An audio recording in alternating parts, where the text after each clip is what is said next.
Hello, I am Stephanie and today I am showing you how to sculpt a miniature gingerbread house. It's going to be mostly speed sculpting with just a few explanations here and there. I do explain in details how I make these in my book that you can get on my website. I also have 2 other YouTube videos about gingerbread houses that I am also going to link down below. I start off with a gingerbread dough colored mix that I cut into a house. I texture all sides with sandpaper.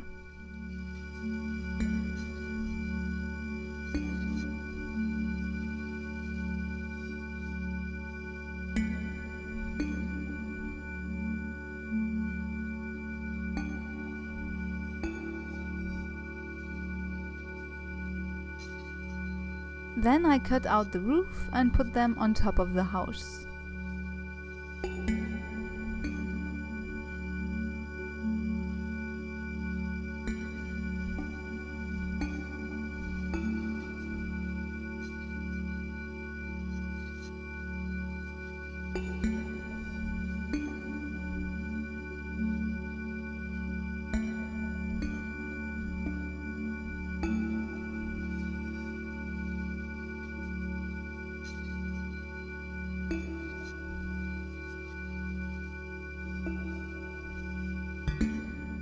I cover the roof in a white icing.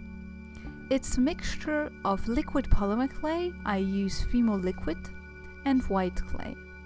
You can also get a ready icing from Sculpey, who makes a thick white liquid clay.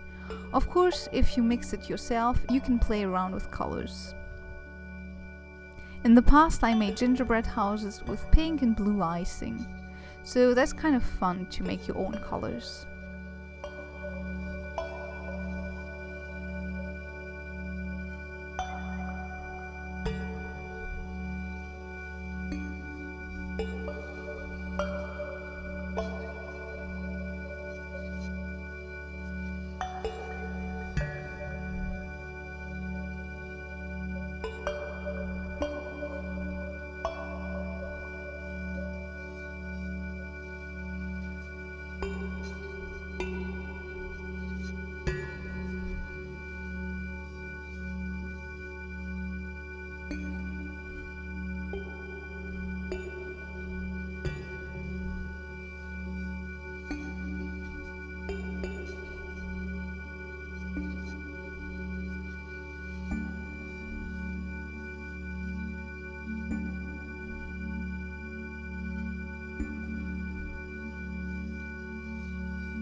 I created colorful candy using a clay extruder and I baked them.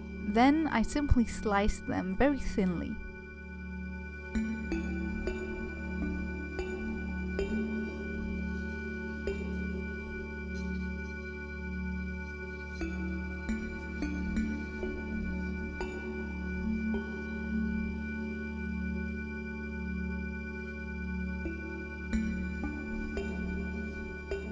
The rest is basically just patience and geometry. And I might add patience and also a bit of patience. And you really need to be patient for that. You can check out traditional patterned roofs for inspiration on how to place the tiles. That way each tiny house can look dramatically different. When I used to make about 10 or 15 different ones per year, I would also play around with the roof shape and the colors of the tiles. As usual, the limit is really your imagination.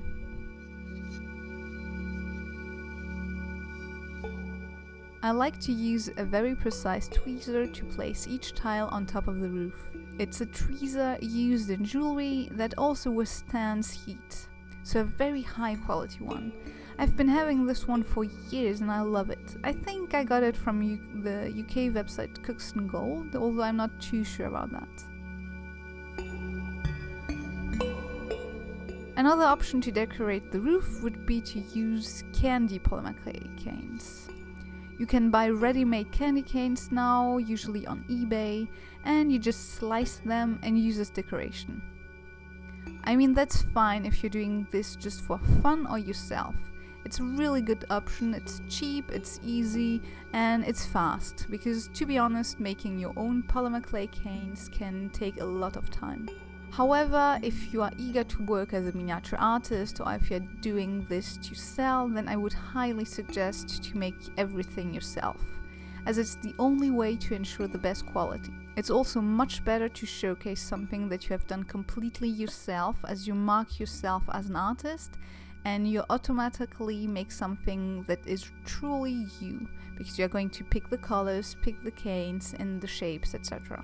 So depending on why you are making gingerbread houses, if it's just for fun or for family, or it's just something unique you want to do once in a while or once a year, then by all means get some polymer clay canes. But if you are doing this as a professional, do everything yourself, really, do it.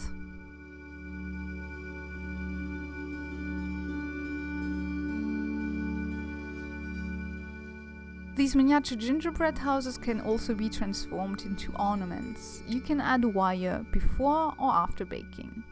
And then you simply add some string and you can hang it on your Christmas tree.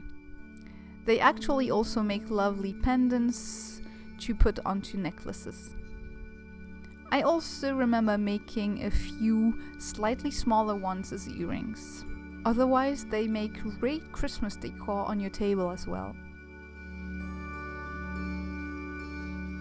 They would look cute as name holder, although I'm not sure you can't really be bothered to make that many name holders.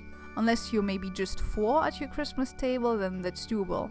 But we are going to be 9 this year, and I really don't see myself making 9 cute name holders just for one time a year. I personally really like to make a tiny village of them on a cake plate, and I present them like this. To be honest, I don't really have enough this year to make a village, I'm not too sure. I think I might have about 4 or 5 left, as I have sold most of them in the past and only kept a few. I didn't do any last year, and this is the first one I've been making in 2 years. So I might do a few more just for the village. If I do, I might also record them. If you want me to make more gingerbread houses, let me know in the comment below, and that might give me a kick to make a few once more for my village, and then I will simply put them on YouTube. They might not be completely on time for Christmas though, as we're already the 18th.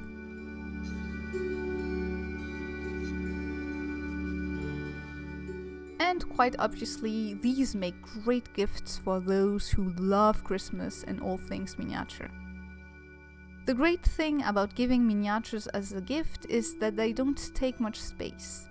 And on top of that, these tiny houses are also very sturdy, so one can have it in a pocket at all times. That's really cool. At one point I actually would have one in my bag at all times, so when I was talking about what I was doing in my life, I would just find that tiny house in my bag, grab it out and show it.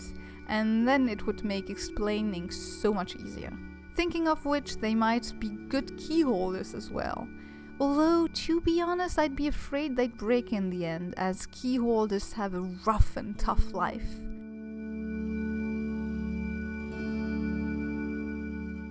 For the door and the window, I have used tiny cookies and candies that I had lying around. I'm not going to show you how to make these, because I have not made them for this specifically.